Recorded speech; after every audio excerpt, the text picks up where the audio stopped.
빠방하이. 세계 4대 종교 중 하나인 이슬람교. 전 세계 무슬림 인구는 무려 19억에 달한다는데요. 오늘은 미지의 세계처럼 느껴지는 이슬람 문화를 탈탈 털어보겠습니다. 신기한 이슬람 음식과 문화 몰아보기 탑 20 시작하겠습니다.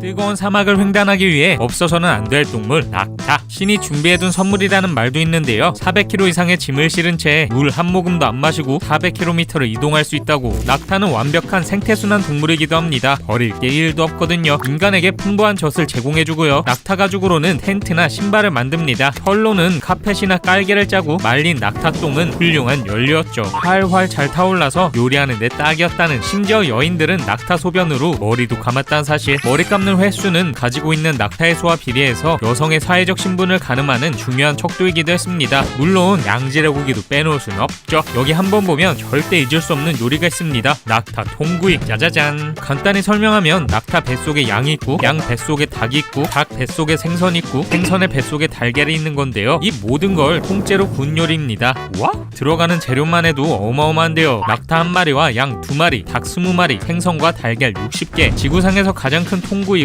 기네스북에 등록되기도 했죠. 조리 과정 역시 길고 복잡합니다. 스텝 1. 달걀을 삶는다. 이걸 생선 뱃속에 넣고요. 스텝 2. 이 생선을 다시 닭 뱃속에 넣습니다. 스텝 3. 이 닭은 통째로 양 뱃속에 들어가고 스텝 4. 내장이 잘 손질된 낙타 뱃속에 넣는 걸로 마무리. 낙타의 뱃속에 웅크리고 들어가 있는 양. 이 엄청난 걸 통구이로 구우려면 적어도 24시간은 꼬박 걸린다고. 가장 처음에 들어간 생선 뱃속의 달걀은 그날 잔치에서 축하받는 사람이 먹는 게 기본. 향신료와 불향이 강한 부드러운 고기는 매콤한 소스와 곁들여 먹는데요. 일품은 지방이 가득 찬 낙타 등에 솟은 고기라고. 낙타 통구이는 이슬람 문화권에서도 정말 맛보기 어려운 고급 요리입니다. 귀한 손님을 맞이할 때 대접하는 최고의 음식인데요. 예로부터 낙타는 생존과 직결된 귀중한 재산이니까요. 배고프다고 교통수단인 낙타를 잡는 건 황금알을 낳는 거위의 배를 가르는 격. 즉 손님에게 낙타고기를 대접한다. 전 재산을 털어서 환대한다는 의미이죠. 지금도 크게 다르진 않습니다. 마리당 1000에서 3000만 원을 호가할 만큼 가격이 엄청 비싼데요. 요즘 젊은 세대에겐 좀 더 캐주얼하게 접할 수 있는 낙타버거도 인기라고 하네요. 무슨 맛일지 상상이 안 가네요. 할랄 인증을 받은 식품을 선호하는 이슬람 문화권. 콜라도 아무거나 안 마십니다. 글로벌 브랜드 코카콜라가 이슬람 시장에서 판매되고 있긴 하지만요. 타 문화권에 비해 점유율이 낮은 편. 할랄 인증은 했지만 미국의 상징으로 여겨지기 때문입니다. 반미 정서가 고조될 때마다 매출액이 급감한다는데요. 반대로 매출액이 증가하는 브랜드가 있었으니 바로 이슬람 토종 콜라들. 먼저 잠잠 콜라. 성스러운 샘을 의미하는 잠잠. 이란 내 국영기업인 잠잠그룹이 펩시의 기술을 이어받아 1954년부터 생산해온 콜라고. 메카콜라도 대표적인 토종 콜라 브랜드입니다. 사우디아라비아에 있는 이슬람 성지 메카에서 브랜드명을 따왔는데요. 이슬람 콜라를 표방하며 현재 60여 개국에서 판매되고 있죠. 할랄 인증을 받은 재료에서 추출한 타우린 성분을 활용해 제조한다는. 이외에도 키블라 콜라의 키블라는 무슬림이 기도할 때 향하는 방향을 일컫는 말이고요. 아랍 콜라도 있다는. 콜라 말고도 이슬람을 대표하는 음료수는 있습니다. 중동 유명 음료 브랜드 핌토. 피처럼 짙은 붉은색 액체가 들어있는 유리병. 마시면 빨간 수염이 생기기로 유명한데요. 가짜 피로 사용되기도 한다는. 포도와 라즈베리, 블랙커런트가 들어간 과즙 음료로 뚜껑을 따자마자 확 올라오는 달달한 체리향. 너무 달아서 쓴맛이 느껴질 정도라는데요. 이런 걸 어떻게 먹어? 오해는 노. 농축액이라 원액 그대로 마시면 속이 뒤집어지기 십상이고요. 알맞은 음용법은 물과 희석해 마시기입니다. 100여 년 전부터 판매되기 시작한 오랜 전통의 음료 빔토. 빔토 홀릭이라고 할 만큼 빔토의 인기는 절대적입니다. 해마다 중동에서만 3,500만 병이 팔린다는데요. 그중 절반 이상이 라마단 단 한 달 만에 판매가 된다고 합니다. 라마단은 무슬림이 매년 한 달씩 해가 떠 있는 시간 동안 금식을 하는 시기. 저녁이 되면 단식을 깨는 의미로 달달한 간식을 즐깁니다. 부족해진 열량을 채우려는 것. 하루 종일 단식으로 혈당이 떨어진 몸에 빠르게 당분을 공급해주는 역할로 빔토가 딱이었죠. 라마단을 대표하는 음료로 인식되며 아라비아 반도에서 확고하게 자리를 굳힌 거라고. 라마단 기간이 되면 맥도날드에서는 콜라 대신 빔토를 끼워 빔토팩을 판매하기도 하고요. 마트에 가면 너도나도 카트에 빔토를 집어넣기 바쁘다는데요. 한 사람당 구매 개수를 2개로 제한할 정도라고. 달기는 엄청 달 것 같네요. 이슬람 문화 하면 딱 떠오르는 것 일부 다처제. 아내를 4명까지 두는 걸 허용하는 제도입니다. 그렇다면 무슬림은 대부분 아내가 여러 명일까요? 아닙니다. 전 세계 무슬림의 99%는 한 명의 아내만 있다는 사실. 일부 다처는 무슬림 중에서도 극소수에 불과하다고 하죠. 그것도 기존 세대나 남아있는 수준으로 젊은 세대들은 생각도 안 한다고 합니다. 그 이유는 비용과 까다로운 절차 때문. 이슬람 문화에서 남편은 결혼할 아내에게 지창금을 줘야 하기 때문이죠. 지창금은 공동재산이 아닌 오로지 신부의 사유재산으로 결혼을 하더라도 함께 사용할 수 없습니다. 액수가 무려 평균 연봉 3년치에 육박하는데요. 아내가 여럿이면 각자의 집도 마련해줘야 하죠. 돈이 넘쳐도 쉽지 않습니다. 처첩제가 아닌 서로 동등한 위치에 있는 아내들. 남편은 모든 아내들을 평등하게 사랑할 의무가 있기 때문이죠. 만약 특정 아내를 편애한다면 이혼 사유가 될 수 있습니다. 4명의 아내가 있다면 최소 12년치 이상의 연봉에 집 4치가 있어야 하고요. 공평하게 그 집들을 돌아가면서 지내야 한다는. 게다가 아내를 더 드리려면 기존 부인의 동의도 필요하죠. 쿨안에는 여러 아내를 공평하게 대할 수 없다면 한 여성과만 결혼해라 라는 구절이 있는데요. 사실상 일부 일처를 권하고 있는 셈입니다. 이렇게 비용도 많이 들고 복잡하다 보니 일부 다처보다는 이혼 후 재혼을 택하는 사람이 많죠. 그중 트리플 탈라크 제도는 놀랍습니다. 탈라크 3번만 외치면 이혼이 가능한 건데요. 법원에 갈 필요도 없고요. 그 자리에서 이혼이 성립됩니다. 심지어 직접 말하지 않고 문자 통보도 가능하다는. 2015년에 파키스탄의 유력 정치인이 문자 메시지로 트리플 탈라크를 외쳐 논란이 됐죠. 문제는 이 말을 남편만 할 수 있다는 점. 20년을 함께 살아서도 5초 만에 일방적으로 결혼 생활을 끝낼 수 있는 겁니다. 여러모로 논란이었던 이 제도. 과거에는 많은 이슬람 국가에서 트리플 탈라크를 인정했지만요. 현재는 거의 폐지되고 있습니다. 정작 쿨안에도 트리플 탈라크를 명시한 조항이 없기 때문이죠. 최근 인도에서도 이걸 금지하는 법안이 통과됐는데요. 트리플 탈라크로 이혼하는 남성은 최대 징역 3년 구형이라고 합니다. 아무리 문화 차이라지만 놀랍네요.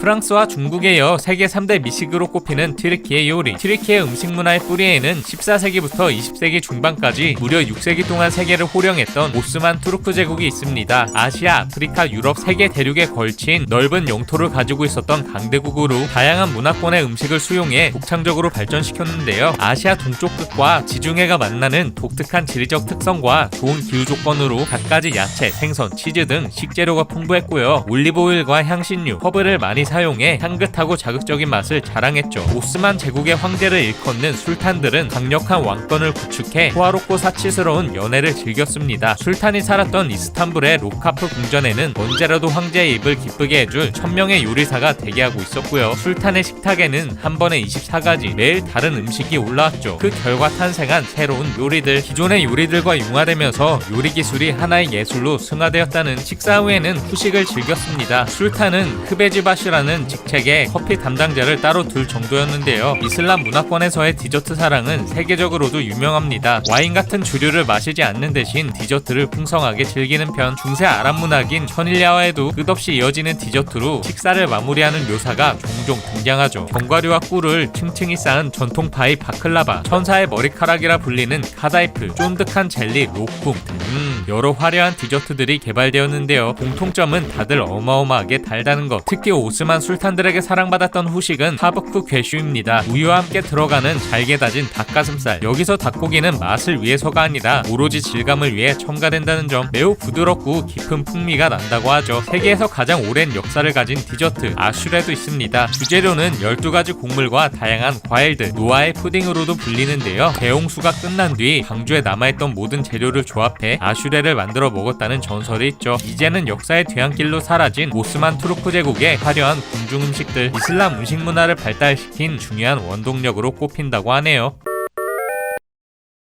영화 알라딘 초반에 나오는 장면. 알라딘은 전당포에서 훔친 작물을 무언가와 바꾸는데요. 배고픈 어린이를 지나치지 못하고 전부 줘버립니다. 이건 바로 대취하자. 고대부터 현대에 이르기까지 무슬림이 가장 사랑하는 열매 만수르도 즐겨 먹는다는 간식인데요. 이 대취하자가 재배되기 시작한 건 기원전 5000년경입니다. 재배에 적합한 조건은 강수량이 적은 모래땅. 그야말로 사막에 특화된 나무인데요. 오아시스 하면 떠오르는 나무는 코코넛이잖아요. 이건 잘못된 상식입니다. 비가 많이 오는 지역에서 잘 자라는 코코넛은 것은 사막에서 살아남을 수 없죠. 이에 반해 대추야자 나무는 건조하고 척박한 모래폭풍 속에서도 버티는 강력한 생존력을 자랑합니다. 이렇게 얻은 닉네임은 100명의 나무. 밑값 제대로 하는 게요. 별다른 노력을 기울이지 않아도 알아서 쑥쑥 자라고요. 나뭇가지가 꺾일 정도로 주렁주렁 열리는 열매. 하나의 나무에서만 거의 100kg의 열매를 수확할 수 있죠. 곡식보다 저렴해서 과거 가난한 사람들의 주식으로 애용됐습니다. 5알만 먹어도 밥 한 공기에 달하는 높은 칼로리로 한 끼를 해결하기 딱 좋았고요. 단백질, 당분, 철, 마그네슘과 칼륨이 풍부해 영양적인 측면에서도 뛰어났죠. 뭐니뭐니 해도 대추야자의 최대 장점은 높은 저장성입니다. 잘 익은 대추야자를 말린 타무르는 2-3년간 보관할 수 있는데요. 먼 옛날 사막을 횡단하던 유목민들, 휴대성도 좋고 영양도 만점이니 장거리 여행엔 제격이었죠. 맛은 어떨까요? 극강의 단맛을 자랑합니다. 세상에서 가장 단 과일이라는 말이 있을 정도이죠. 대추와 비슷할 것 같지만 쫄깃쫄깃한 게 의외로 곡간과 흡사하다고. 쿠란에서만 무려 22번 언급되는 대추야자, 종교적으로도 매우 중요한 위치에 있습니다. 추격받던 예언자 무함마드와 그를 따르던 전사들, 하루에 대추야자 5알만으로 연명하며 어려움을 이겨낸 역사가 있죠. 원칙적으로 금기인 술도 대추야자 술만은 유일한 예외입니다. 깨끗한 물을 구하기 어려웠던 과거, 발효된 술은 생명수 같은 존재, 갈등 해소에 필수적인 음료였죠. 보수적인 이슬람 국가에서도 허용하는 경우가 많습니다. 이외에도 대추야자는 이슬람 문화 곳곳에서 존재감을 드러냅니다. 무슬림의 의무 중 하나인 라마단, 매년 한 달씩 해가 떠있는 시간 동안 금식을 하는데요. 단식을 깨는 신성한 식사로 축복받은 음식인 대추야자를 선택하는 편이죠. 훌륭한 산후조리 식품으로도 통하는데요. 무슬림이 태어나면 가장 처음 먹는 음식이기도 합니다. 갓 태어난 아기의 입에 대추야자즙을 문질러주는 타은이, 아기가 건강하게 자라기를 기원하는 의식이라고. 곶감 비슷한 식감이라니 먹어보고 싶네요.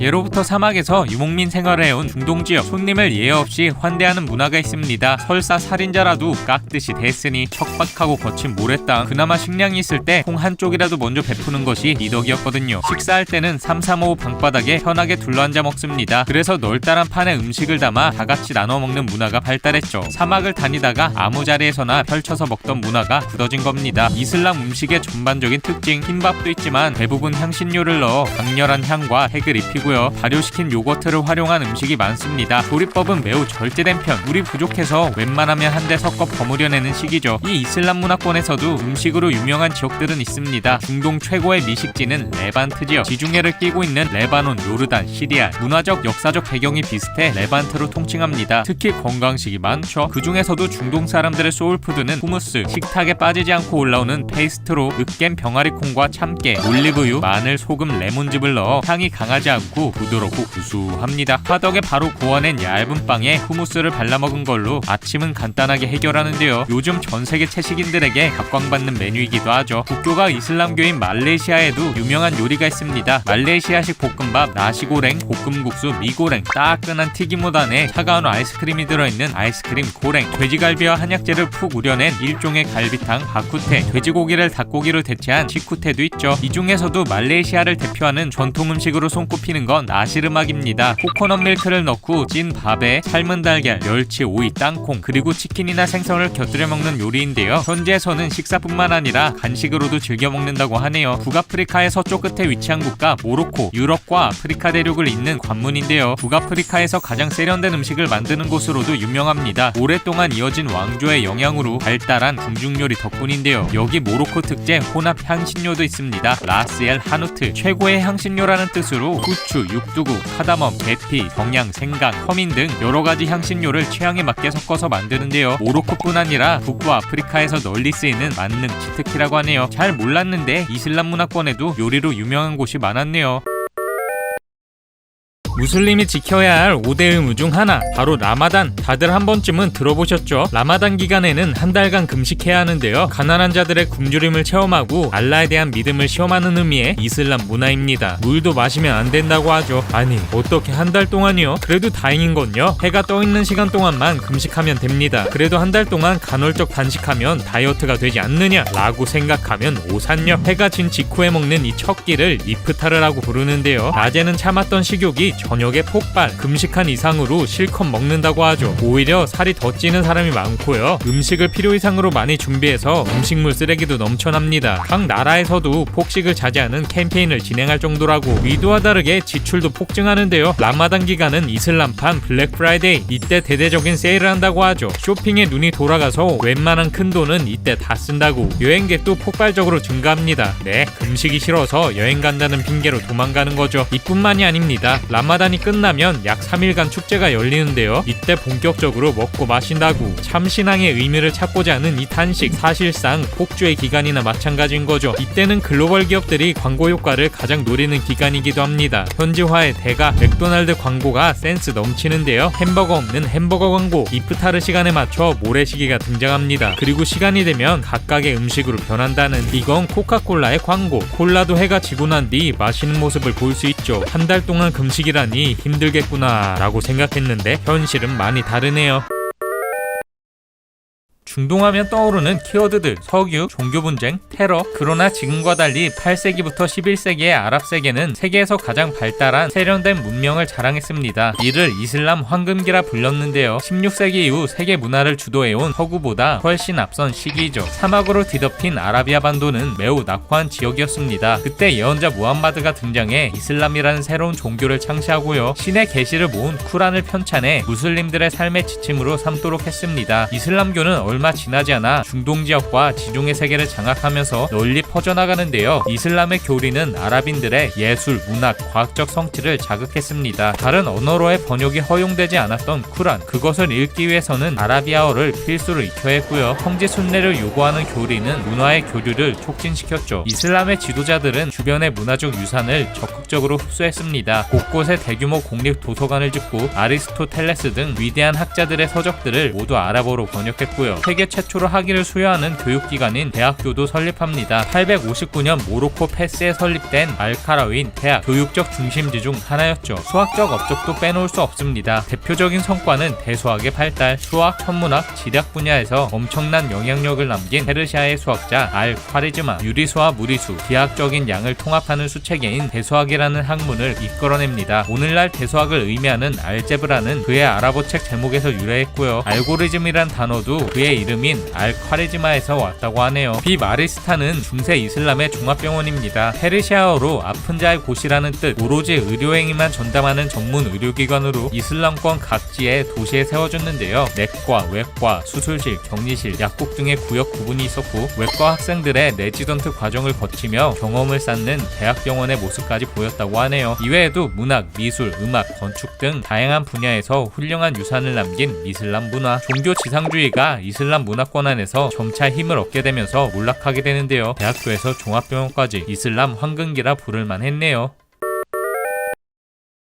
이슬람 식문화에서 가장 중요한 개념은 할랄과 하람입니다. 할랄이란 신이 허락한 먹거리, 음식 검수가 까다롭기로 유명한데요. 그만큼 안전하고 건강한 식품이라는 인식으로 전 세계 식품산업 매출의 20%를 차지하며 성장세를 보이는 중이죠. 할랄과 상반되는 개념은 하람입니다. 무슬림이 먹어서는 안 되는 음식, 어떤 게 있을까요? 돼지고기? 술 정도? No. 그렇게 간단하지 않습니다. 이슬람 선지자 무함마드가 신으로부터 받은 계시를 기록한 쿠란, 무슬림은 이 쿠란을 중심으로 신앙생활을 하는데요. 여기에는 무엇이 하람인지 자세히 명시되어 있습니다. 먼저 개와 고양이 같은 반려동물과 당나귀, 노새, 말, 그리고 독수리, 매, 호랑이 등 뾰족한 엄니나 독치를 가졌거나 날카로운 발톱을 지닌 맹수, 모두 먹어서는 안 될 동물로 규정하고 있죠. 결국 인간이 먹을 수 있는 동물은 양, 소, 염소, 낙타와 같은 초식동물로 한정되는 셈. 허용된 동물이라도 이슬람 율법을 철저히 지켜야 합니다. 일단 알라의 이름으로 기도를 드리지 않고 잡은 고기는 먹을 수 없고요. 동물의 피도 안 됩니다. 고로 선지나 소시지, 순대는 하람이죠. 이외에도 때려잡은 것, 서로 싸우다 죽은 것, 다른 야생동물이 먹다 남긴 고기까지 전부 금지인데요. 바비아라고 불리는 도축법도 따로 있습니다. 동물의 머리를 성지인 메카 방향으로 둔 후 종교적 의식을 치르는데요. 가장 고통을 주지 않고 도살하는 방법으로 고안됐다는 잔인함과 탐욕의 마음으로 마련된 음식은 먹지 않는다는 하람 정신. 주방 도구도 일반 음식에 닿지 않은 할랄용으로 조리하는 게 기본 룰입니다. 2014년 인천 아시안게임 선수촌에서 할랄 푸드를 제공했으나 이슬람권 선수 선수들이 식사를 거부하는 사건이 있었습니다. 할랄용이 아닌 조리기구로 만들어내는 건 진정한 할랄 푸드가 아니라는 것. 너무 까다로운 거 아니야? 사실 종교가 식문화를 통제하는 건 이슬람만의 특징은 아닙니다. 그래도 불가피한 상황에서는 금기를 깨더라도 죄가 아닌 걸로 간주된다고 하는데요. 한국에 온 무슬림들이 관대하신 알라는 이런 걸로 화 안 내신다며 삼겹살에 소주를 즐겨 먹었다는 썰도 유행했었죠. 은근 융통성은 있었네요. 이슬람 하면 아라비안 나이트를 뺄 수 없죠. 알라딘의 원조이기도 한 아라비안 나이트, 일명 전일야와 이슬람 세계의 설화 모음집으로 세계문학사에서 빼놓을 수 없는 명작이죠. 딱 생각나는 이야기만 해도 알라딘과 요술램프, 신바드 이야기, 알리바바, 40인의 도둑 등 넘쳐나죠. 꿈과 환상의 대모험 같은 느낌의 아라비안 나이트. 여기 반전이 있습니다. 이거 절대 아동용이 아니라는 것. 원본은 파격적인 소재의 야설이 넘쳐나죠. 내용은 참 흥미롭습니다. 이야기의 주인공은 샤리아라는 술탄, 왕비의 불륜을 목격하고 여자에 대한 증오심이 생깁니다. 이후 매일 새로운 아내를 맞이하며 다음날 아침에 처치하는 일을 반복하죠. 어느 날 재상의 총명한 딸 시에라자드가 등장. 이 여자는 겁도 없이 스스로 시집가겠다고 자원했는데요. 그 자신감에는 이유가 있었습니다. 시집간 첫날 밤에 재미있는 이야기를 들려준 시에라자드. 잘 나가다가 클라이막스에서 중단해버렸는데요. 이야기에 흠뻑 빠진 왕은 계속 듣기 위해 하루하루 살려둡니다. 왕이 듣자마자 흠뻑 빠질 이야기라. 네, 자극 그 잡채이죠. 모험 얘기는 거둘 뿐. 남녀간 배드씬은 기본으로 들어갔고요. 단체 배드씬, 원숭이와의 관계 장면까지. 와? 이 자극적인 막장 스토리들을 1001일 동안 들려줬다 해서 천일야화인 거죠. 그동안 아기가 태어나고 둘은 행복한 여생을 보내는 걸로 마무리. 이처럼 어른들을 위한 파격적인 이야기로 이슬람 문화권에서는 오랜 기간 동안 야설, 민담 정도로 인식됐습니다. 하지만 이걸 18세기에 프랑스인 갈랑이 번역, 유럽의 보수적인 정서를 고려해 19금 장면을 대폭 삭제했는데요. 당연히 베스트셀러에 등극. 그 후 계속 순화되면서 내려오다가 동화가 다 된 겁니다. 원본 버전 천일야화도 참 궁금하군요. 천여 개의 섬으로 이루어져 있는 남아시아의 군도 몰디브. 1972년 무인도의 첫 리조트가 문을 연 뒤 아름다운 풍광으로 관광객을 끌어모으며 천국 같은 휴양지로 급부상했습니다. 그러나 이 모든 게 반쪽짜리라는 거 아셨나요? 몰디브엔 두 개의 세계가 존재합니다. 일반 국민이 사는 세계와 관광객만 사는 세계. 사실 몰디브는 사우디아라비아만큼 순도 높은 이슬람 국가이거든요. 인구의 약 99%가 무슬림, 헌법도 무슬림이 아니면 몰디브 시민이 안 될 수 있다 라고 규정하고 있죠. 성경책만 가지고 다녀도 급형에 처할 수 있고요. 애정표현 금지, 수영복 금지, 돼지고기와 술은 당연히 금지. 이 모든 것이 리조트에서만 가능한 거죠. 치외법권이나 마찬가지라는 외국인 관광객이 몰디브에서 맛보는 음식들, 피자, 햄버거, 파스타, 전통 요리를 접할 기회가 좀처럼 없는데요. 몰디브의 음식 문화는 어떨까요? 일단 식재료가 다양하지는 않습니다. 섬으로 형성된 국가, 농사를 거의 짓지 않고 99% 수입에 의존하죠. 이런 몰디브에도 단골 식재료는 있었으니 참치와 코코넛. 세계적으로 품질을 인정받는 몰디브 참치. 현지인 요리는 참치로 시작해서 참치로 끝난다는 말이 있을 정도로 여러가지 참치 요리가 발달했습니다. 참치를 향신료와 함께 끓여낸 맑은 생선 스프, 가루디아, 참치가 들어간 생선 카레, 마스리아, 잘게 썬 참치와 양파, 고추를 섞어서 튀긴 굴라, 훈제 참치를 강판에 갈아 만든 케이크, 후리 보아키바. 참치도 참치지만요, 코코넛도 무척 중요한 식재료입니다. 가른 코코넛, 코코넛 밀크, 코코넛 오일, 갖가지 요리에 들어가는데요. 참치와 코코넛으로 만든 몰디브 대표 아침 식사도 있습니다. 마스우니, 마순이라고도 부르는데요. 여기서 마스는 생선을, 후니는 코코넛 파우더를 의미하죠. 먼저 코코넛밥에 살짝 말린 참치를 넣습니다. 원래는 진짜 참치를 으깨서 요리했지만 요즘은 몰디브에서도 통조림 참치를 이용한다고. 여기에 양파, 커리, 고추를 잘게 썰어 버무리기, 그리고 소금과 후추, 라임 주스로 간을 해주는 걸로 마무리. 참치와 코코넛을 좋아해 신맛과 짠맛, 매운맛, 커리향까지 뒤섞이면서 다채로운 맛이 난다고 하죠. 보통 몰디브 스타일의 난 로시와 함께 먹는데요. 그때그때 반죽에 기름을 두르지 않는 팬에 구워내고요. 손으로 로시를 조금씩 뜯어서 마스 후니를 싸먹으면 오케이. 홍차까지 곁들이면 완벽한 몰디브식 아침 식사가 완성되죠. 오랜 전통 문화로 몰디브 사람들은 마스 후니 없이는 못 산다는데요. 몰디브 마냥 휴양지인 줄 알았는데 이슬람 문화권이었다니 놀랍네요. 과일의 가죽과 당분을 첨가한 견과류의 일종인 셔벗. 우리나라에서는 보통 일본식 표기인 샤베트로 불리는데요. 더블비앙코 1층 컵에 들어있는 사과맛 샤베트나 베라 레인보우 샤베트로 입문하는 게 국룰이죠. 그런데 이 셔벗, 이슬람 음식이었다는 사실 아셨나요? 셔벗은 오랜 역사를 자랑하는 디저트로 인류 최초의 빙과류 중 하나인데요. 그 기원은 수천 년 전까지 거슬러 올라갑니다. 셔벗의 어원은 중세 아랍어로 음료수를 뜻하는 샤랍. 고대 중동 지방에서 천연의 눈에 과즙을 섞어 먹으며 게 그 시작입니다. 이후 과일 주스에 허브를 섞어 얼린 차갑고 달콤한 디저트로 발전했죠. 그런데 무더운 중동 지역에서 어떻게 차가운 음식을 만들어 먹었던 걸까요? 사막의 극단적인 수분 증발을 이용한 거라는 이야기가 있습니다. 극도로 건조한 날씨에 금속 그릇에 재료를 담고 겉에 물을 계속 뿌려주게 되면 급속도로 증발하는 수분, 이 과정에서 열을 빼앗겨 내용물이 얼어붙는다는 원리이죠. 똑같이 더워도 습도가 높은 기후에서는 불가능한 방법이라고. 이렇듯 엄청난 값어치가 있었던 얼음, 셔벗은 이슬람 군주들의 별미로 평민들은 꿈도 못 꿨고요. 술탄이나 귀족들을 위한 접대용 요리였습니다. 일례로 한 오스만 장군이 전투에서 크게 이기고 돌아오자 온갖 재물과 함께 셔벗을 상으로 내려준 술탄. 장군은 그 어떤 선물보다 셔벗을 보고 울며 기뻐했다는 일화가 있죠. 궁중에서 먹던 셔벗은 그 종류가 수백 가지에 달하는데요. 만드는 법은 이렇습니다. 냄비에 물, 계피, 생강, 정향, 설탕, 과일을 넣고 팔팔 끓이면서 위로 올라오는 거품은 수시로 걷어냅니다. 과일의 껍질이 갈라지기 시작하면 충분히 식혀내고요. 잘 갈아둔 얼음이나 눈을 그릇에 담고 위에 식힌 과일 시럽을 부어서 내면 완성. 이슬람 문화권에서 즐기던 셔벗은 르네상스 시기에 유럽에 전파됩니다. 상류층이 즐기는 고급 디저트로 인기를 끌면서 명칭도 각 언어에 맞게 변형되는데요. 프랑스어로는 소르베, 영어로는 셔벗으로 정착되죠. 둘은 비슷하지만 차이점은 분명합니다. 프랑스의 소르베는 과즙만으로 얼린 디저트로 깔끔하고 상큼한 맛이라 만찬에서 중간에 입가심 요리로 나오곤 했고요. 셔벗은 우유를 첨가해 아이스크림에 가까운 디저트를 가리키죠. 여전히 여름을 대표하는 디저트로 사랑받고 있는 셔벗, 원조가 이슬람이었다니 정말 몰랐던 사실이네요.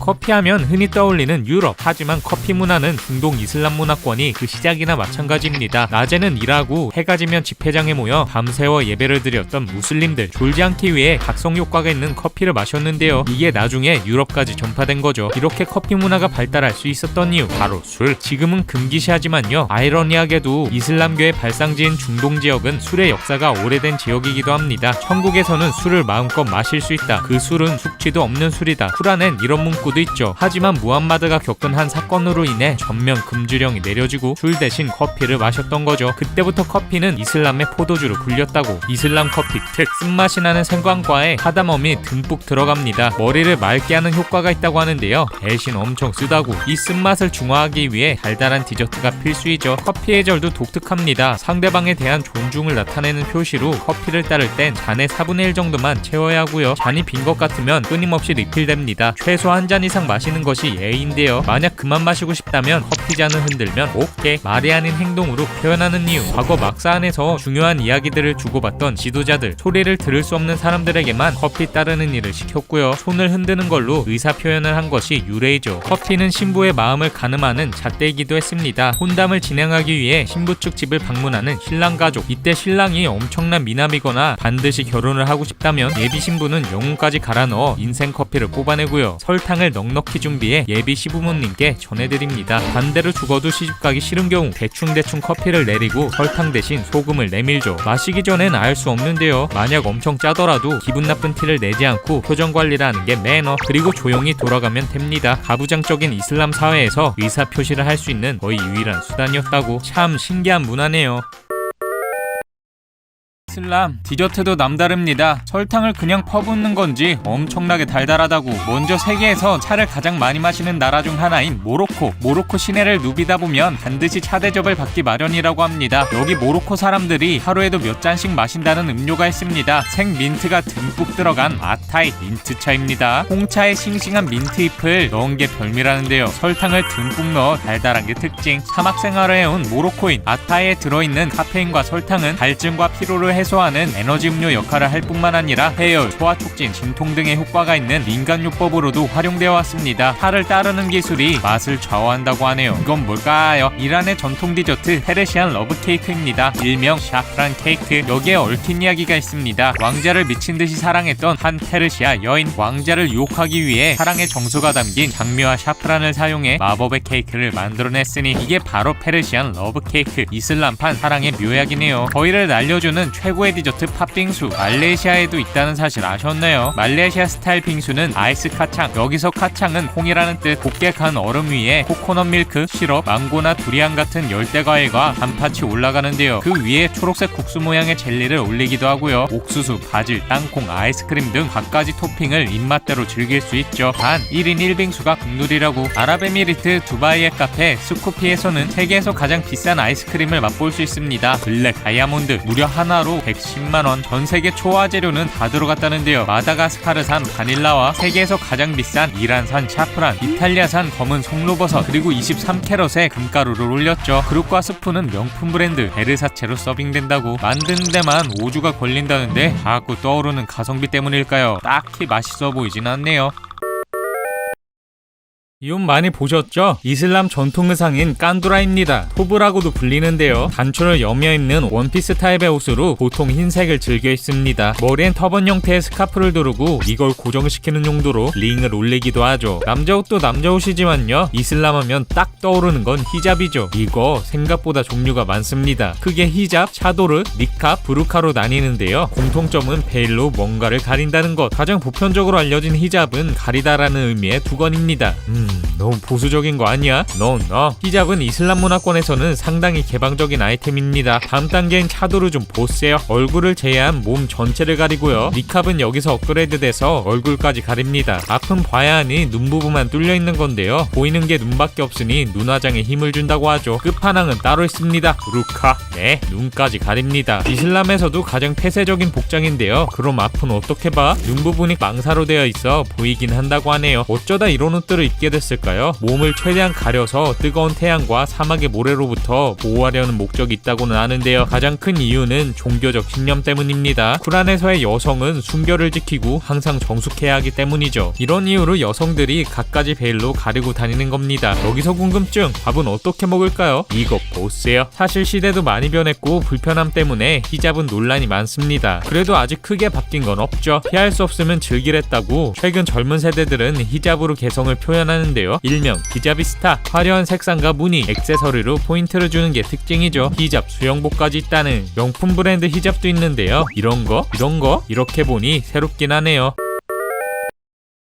힌두교는 쇠고기를 먹지 않고 이슬람교에서는 돼지고기가 금기사항이라는 건 널리 알려진 사실이죠. 이슬람에서 허용된 음식은 할랄, 금지된 것은 하람이라고 부릅니다. 어느 것이 하람인지는 이슬람 경전, 쿠란에 자세히 명시되어 있는데요. 고기류 중에서는 유독 돼지고기만 콕 집어 먹어선 안 된다고 규정하고 있죠. 번식력이 뛰어난 돼지는 인간의 식탁을 풍요롭게 해주는 훌륭한 가축입니다. 살코기, 껍데기, 족발, 내장까지 버려지는 부위가 거의 없는 먹거리 천국이죠. 게다가 맛있기까지. 그런데 이슬람에서는 왜 하필 돼지고기만 철저히 금기시하는 걸까요? 이슬람교에서 음식이란 생존 이상의 종교적인 행위입니다. 정화된 음식 섭취를 통해 알라의 자비를 느낄 수 있다고 믿는데요. 아무거나 먹고 더러운 곳에 사는 이미지의 돼지, 오랜 시간 동안 불결한 동물로 취급되어 왔습니다. 이슬람교의 기본 음식 철학인 건강하고 깨끗한 것을 섭취하는 행위와는 거리가 멀었죠.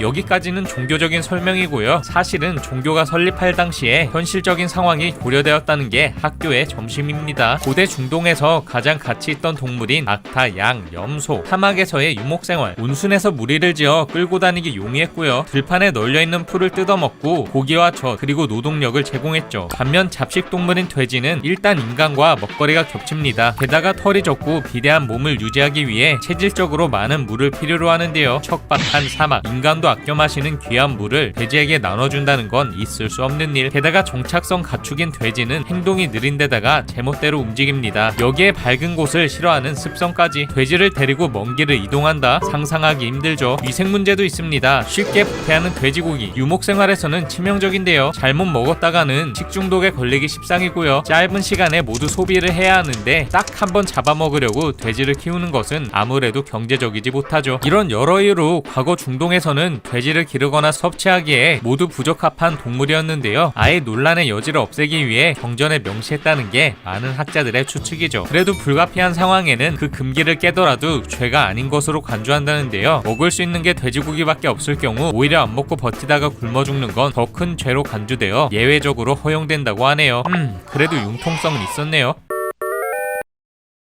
지리적으로는 사하라 사막 한가운데 위치한 북아프리카 국가 이집트, 수단, 리비아, 이스라엘과 맞닿아 있어 중동 문화가 깃들었고요. 한편으로는 그리스 로마 문화, 이슬람 문화까지 뒤섞여 있습니다. 그만큼 음식도 다채로운데요. 이집트는 콩을 사랑하는 나라입니다. 고기를 구하기 어려운 환경, 병아리콩, 렌틸콩은 채식 요리에서 중요한 단백질 공급원이 되어줬죠. 그렇다고 고기를 안 먹는 건 아닙니다. 돼지고기 대신 소, 닭, 약, 염소, 토끼 등 편견 없이 다양한 육류를 섭취하는데요. 특히 유명한 건 비둘기 요리입니다. 여기서 비둘기는 닭둘기가 아니라 식용 비둘기. 이건 전통적인 방식의 비둘기 사육탑입니다. 곡식을 주면서 비둘기를 키우는데요. 가운데로 배설물이 모이는 구조, 농사를 위한 비료로 2차 활용되었죠. 장모가 사이에게 만들어주는 대표적인 요리도 있습니다. 하맘 마슈이. 우리나라의 삼계탕과 비슷한 보양식인데요. 무더운 날씨에도 원기회복 밥 가능이죠. 이집트의 주식은 쌀과 빵입니다. 쌀은 기름과 함께 팬에 볶아 고기나 갖가지 채소를 혼합해 먹고요. 별다른 식기류 없이 빵을 이용해 다른 음식을 퍼먹는 게 이집트식 식사법이죠. 화덕에 구운 빵 메이시를 즐겨 먹는데요. 쫀득하고 담백한 맛, 여러가지 재료를 넣어 샌드위치처럼 싸먹죠. 찰떡궁합은 콩을 갈아 둥글게 빚어낸 야채튀김 따메아입니다. 짭조름한 게 간이 딱 맞는데요. 바쁜 아침 손에 들고 다니면서 간단하게 먹기 좋다고 하네요. 매운 양념과 마늘, 양파가 들어가는 이집트 음식들, 의외로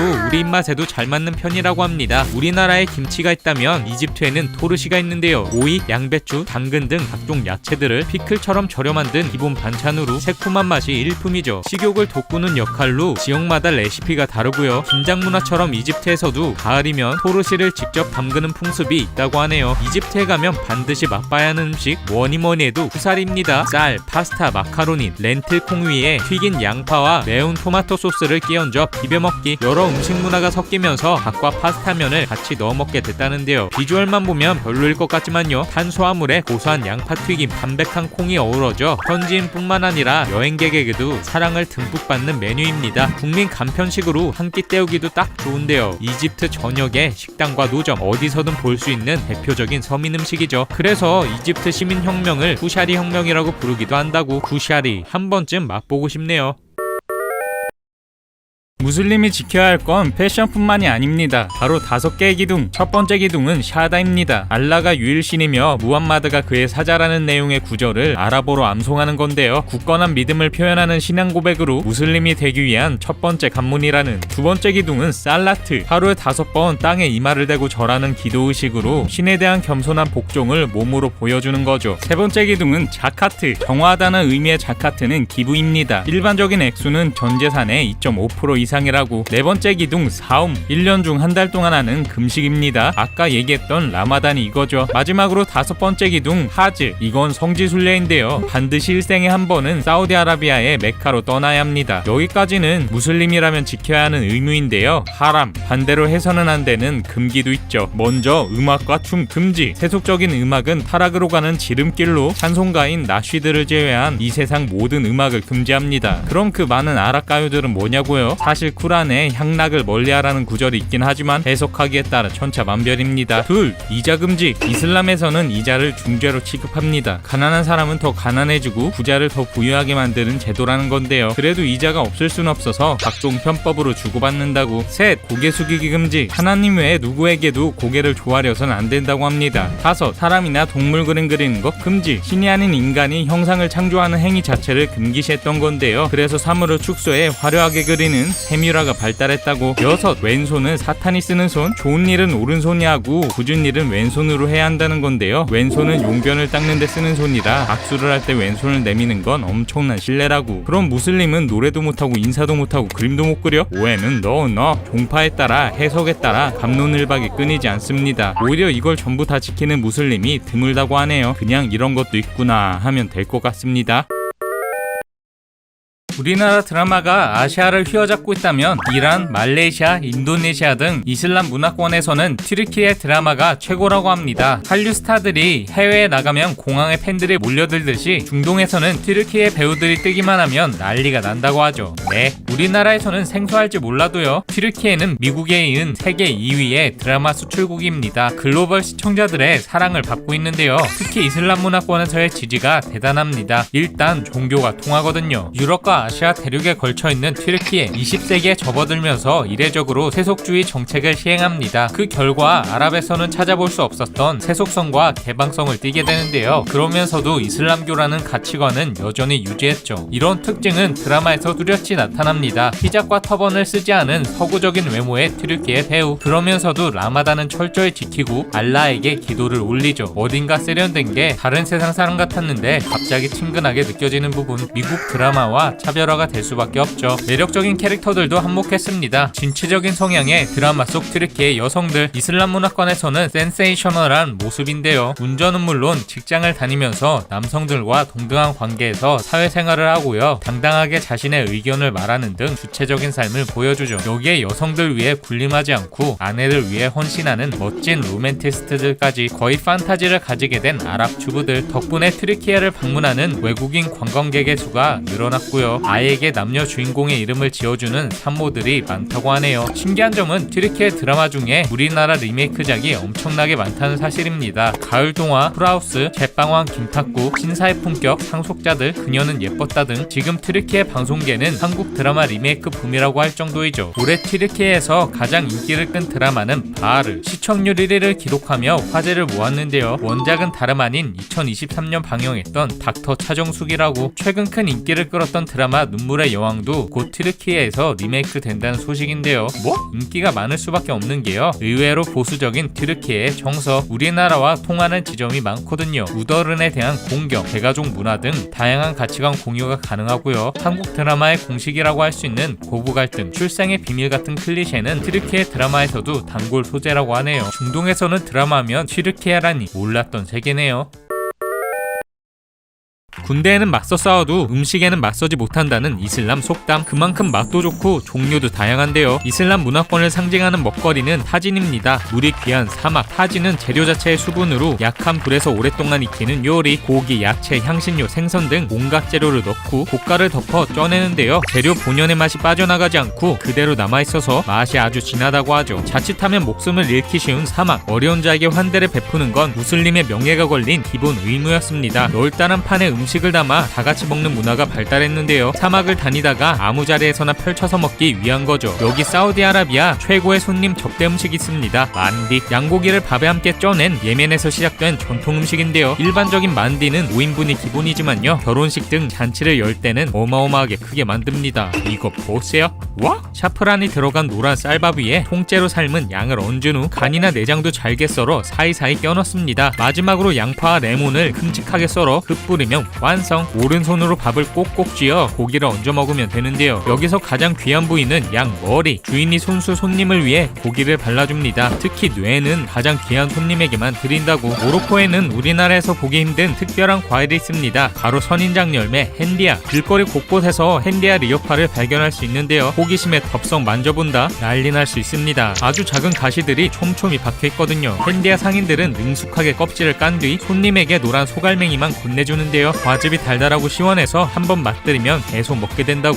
역시 신기한 음식들이 많네요.